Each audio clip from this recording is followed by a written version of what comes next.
With the Broward County Transit Mobile App, your phone is your bus pass. First, download the Broward County Transit Mobile App.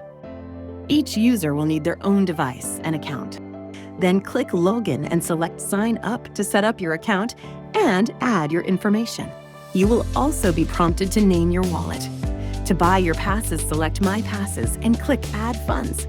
Select your bus pass type and click Continue to make your payment.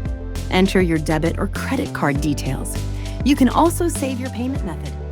When you are ready to ride, go to My Passes. Select your pass and activate it just before boarding. The pass must be used within 10 minutes of activation or it will no longer be accessible. When you board the bus, simply scan your pass on the fare box and you are all set. The mobile app also contains some great additional features. Plan Trip allows you to find the best routes for your destination.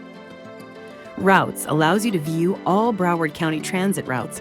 Real-time arrivals allows you to see the real-time information of when your bus is arriving.